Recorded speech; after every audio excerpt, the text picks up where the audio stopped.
Assalamualaikum warahmatullahi wabarakatuh. Alhamdulillah wa syukurillah, salatan wa salamun ala rasulihil karim Nabiyina Muhammadin sallallahu alaihi wasallam, amma ba'd. Qala Allah ta'ala fi kitabihil karim, a'udzu billahi minasy syaithanir rajim. Wa idh qulna lil malaikati isjudu li adama fasajadu illa iblis aba wastakbara wa kana minal kafirin. Tsumma qala Rasulullah sallallahu alaihi wasallam la yadkhulul jannata man kana fi qalbihi misqala dzarratin min kibr. Shadaqallahul adzim wa shadaqa rasuluhul karim. Allahumma arhamna bil Qur'an wa nahnu ala dzalika minasyahidin wasyakirin walhamdulillahi rabbil alamin. Hadirin kaum muslimin dan muslimat jamaah salat tarawih yang insyaallah dirahmati Allah Subhanahu wa taala. Mudah-mudahan masih kita istiqomah mensyukuri nikmatnya Allah Subhanahu wa taala dan kita tidak pernah berputus mengucapkan, mengirim salam salawat kepada Nabi Allah Muhammad sallallahu alaihi wasallam. Yang mudah-mudahan dengan dua amalan sederhana ini jamaah sekalian, kita bisa mendapatkan dua hal yang kita tunggu-tunggu dalam kehidupan kita. Yang pertama adalah rahmatnya Allah Subhanahu wa ta'ala, dan yang kedua adalah syafaatnya Rasul Muhammad sallallahu alaihi wasallam. Hadirin jamaah tarawih yang dirahmati Allah Subhanahu wa taala, kita sudah hampir memasuki pertengahan bulan Ramadan. Ada kebiasaan di antara kita jamaah sekalian, kalau diingatkan hal yang seperti ini biasa kita mengatakan tidak terasa, padahal perasaan saya baru beberapa hari yang lalu dimulai Ramadan. Itu sudah rutin. Biasa kalau sore diingatkan malam, kita mengatakan kenapa nak cepat sekali malam, perasaan baru tadi jalan-jalan subuh di Gor Sudian. Ternyata ini tidak serta-merta jemaah sekalian. Rasul mengatakan la taqumus sa'atu hatta yataqarrabaz zaman. Jadi kata Rasul, kalian tidak akan menemui namanya hari kiamat sampai Anda merasakan cepatnya waktu berlalu.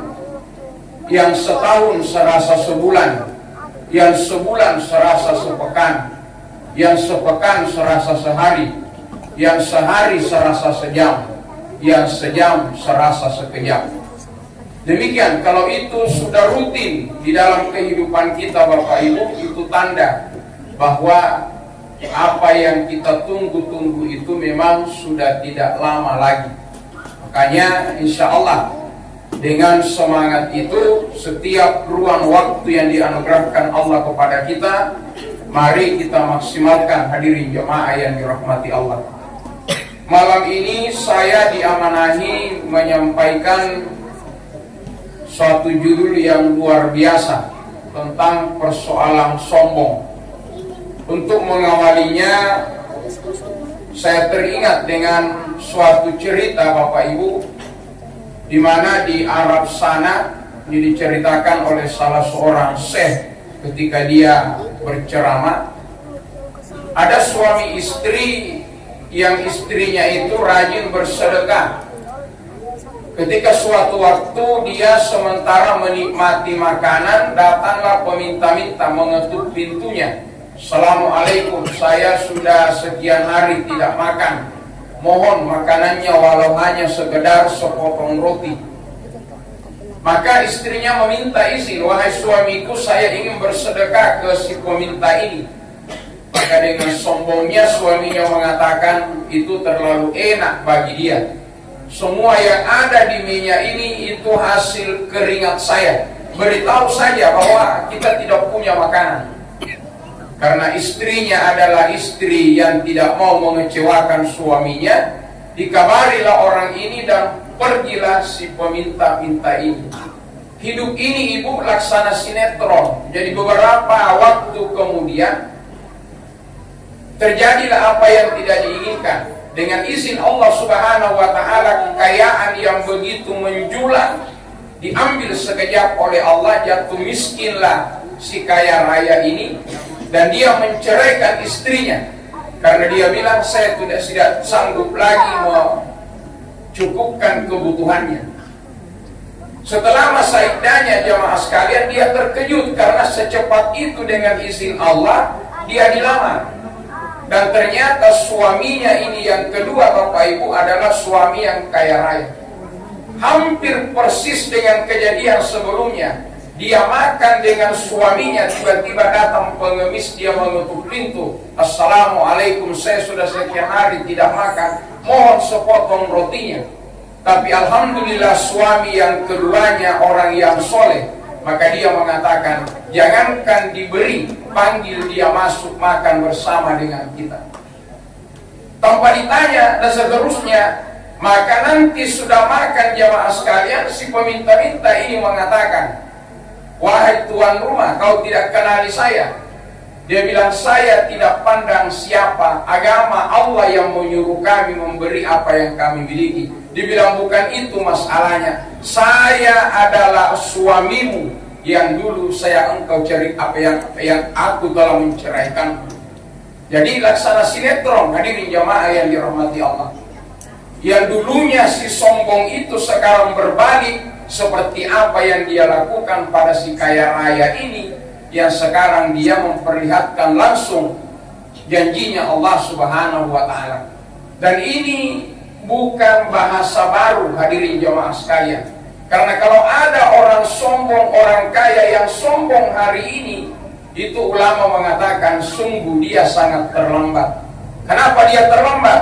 Karena Qarun lebih kaya dari dia, dan dia duluan sombongnya di hadapannya Allah Subhanahu wa Ta'ala. Jadi hadirin jamaah yang dirahmati Allah Subhanahu wa Ta'ala, makanya di hadis tadi kita berhati-hati, karena Rasul mengatakan la yadkhulul jannata, tidak akan masuk surga seseorang mangkana fi qalbihi, apabila ada dalam hatinya misqala dzarratin, sebesar debu. Jadi bayangkan Bapak Ibu, sebesar debu min kibrin, yang namanya kesombongan. Maka sahabat bertanya, ya Rasul, bagaimana dengan orang yang suka beli baju baru kemudian dia memakainya? Bagaimana dengan orang yang suka beli sandal kemudian dia memakainya? Innallaha jamil yuhibbul jamal, kata Rasul. Allah adalah maha indah dan dia menyukai keindahan. Jadi bukan itu kesombongan, kata Rasul Muhammad SAW. Tapi apa yang disebut adalah yang pertama, batarul haqqu. Kesombongan itu ketika ada manusia jamaah sekalian yang tidak mau menerima yang namanya kebenaran. Jadi tadi di ayat itu, wa isqulna lil malaikati isjudu li Adam fasajadu illa iblis aba wastakbara minal kafirin. Yang paling pertama menyentuhkan tentang kesombongan jamaah sekalian adalah iblis laknatullah. Cirinya jelas. Iblis disebut sombong oleh Allah dan masuk dalam golongan kafir karena dia tidak mau bersujud. Jadi ciri yang paling gampang dikenali dalam kehidupan ini Bapak Ibu, orang sombong disebut batarul haq ketika dia tidak mau lagi sujud kepada Allah Subhanahu wa Ta'ala. Jadi ulama mengatakan jamaah sekalian, biar tidak khusyuk sholatnya, tapi kita sudah diberi kesempatan sujud oleh Allah walaupun itu satu kali, dan itu diterima oleh Allah Subhanahu wa Ta'ala, maka kita sudah bersyukur luar biasa jamaah sekalian. Karena ulama mengatakan sujud yang diterima akan tertutup 7 pintu neraka dan akan terbuka baginya 8 pintu surga. Jadi bersujud ini, makanya saya berani mengatakan sifat sombong ini dibahas malam ini jamaah sekalian bukan untuk kita. Karena orang sombong itu, kata Al-Quran, adalah dia sudah tidak mau melakukan yang namanya sujud alias sholat. Jadi sepanjang kita masih mau sujud jamaah sekalian, itu cara menjauhkan diri kita dari namanya sifat sombong. Jadi kenapa dikatakan orang yang sujud tertutup baginya 7 pintu neraka? Karena yang pertama, yang dia tempelkan di tempat sujud adalah dahinya. Tidak ada Pak yang berani di sini disentuh kepalanya, apalagi dipukul kepalanya, pasti semua akan marah. Jadi salah satu bagian tubuh yang termulia adalah kepala. Tapi ketika kita sujud jamaah sekalian, berani disejajarkan dengan tempatnya kaki. Maka demikian, semua dosa yang ada di kepala itu kalau kita sudah sujud jamaah sekalian, diminta kepada Allah supaya diampuni oleh Allah Subhanahu wa Ta'ala. Tidak sedikit orang-orang yang masuk neraka karena pikirannya. Tidak sedikit orang-orang yang masuk ke neraka karena matanya, telinganya, hidungnya, mulutnya. Maka ketika kita sujud jamaah sekalian, niatkan itu semua dosa-dosa yang diperbuat karenanya diampunkan oleh Allah Subhanahu wa Ta'ala. Maka pintu neraka yang pertama tertutup, sekaligus terbuka pintu surganya Allah Subhanahu wa Ta'ala. Yang kedua, yang menempel adalah kedua telapak tangan. Ya, di hadis dikatakan bahwasanya salamatul insan. Jadi manusia ini akan selamat melalui yadihi, kemudian lisannya karena tangannya. Jadi kalau kita sudah selamatkan tangan kita dari apa yang diharamkan oleh Allah Subhanahu wa Ta'ala, dan ketika sujud meminta kepada Allah supaya tangan ini diampuni oleh Allah, tertutuplah pintu kedua, terbukalah surganya Allah. Demikian seterusnya sampai turun kedua lutut, kedua kaki, dan seterusnya. Yang terakhir yang sujud adalah hati jamaah sekalian. Jadi ini gambaran begitu sederhananya bahasa sujud, tapi ulama berani mengatakan biar tidak khusyuk sholatku, tapi sudah diberi kesempatan sujud oleh Allah, maka cukuplah itu luar biasa. Karena ini yang tidak sanggup dikerjakan oleh iblis laknatullah. Hadirin jamaah yang dirahmati Allah Subhanahu wa Ta'ala, jadi itu cara pertama. Sepanjang kita masih rajin sholat Bapak Ibu, yakin insya Allah pun kalau ada kesombongan dalam diri, maka itulah yang berusaha kita bersihkan. Yang kedua, di surat Al-Qasas dikatakan wabtaghi fima atakallahu daral akhirah. Ini tentang korun, diceritakan di ayat sebelumnya. Jadi kesombongan itu bisa hilang kata Allah kalau wabtaghi fima atakallahu daral akhirah. Penyebab yang namanya kesombongan yang pertama ziyadatul ilm, bertambahnya ilmu, apakah gelarnya dan seterusnya. Tapi kalau ilmunya dia jadikan tujuan utama akhiratnya, wabtaghi fima atakallahu daral akhirah, saya menuntut ilmu untuk keuntungan kehidupan akhiratku, wala tansa nasibaka minad dunya. Kemudian dengan itu dia tidak melupakan kehidupan dunianya. Maka inilah orang-orang yang memiliki ilmu tapi di dalamnya tidak ada kesombongan. Itu yang tidak dimiliki korun. Harta yang dititipkan Allah kepadanya jamaah sekalian, namanya dititipi. Jadi contoh, ada tetangga kita pulang kampung jamaah sekalian, dia titipi kita motor misalnya atau mobil, kemudian kita simpan di garasi kita. Ya, pertama pasti yang namanya dititipi yakin begitu pulang yang punya mobil pasti dia ambil.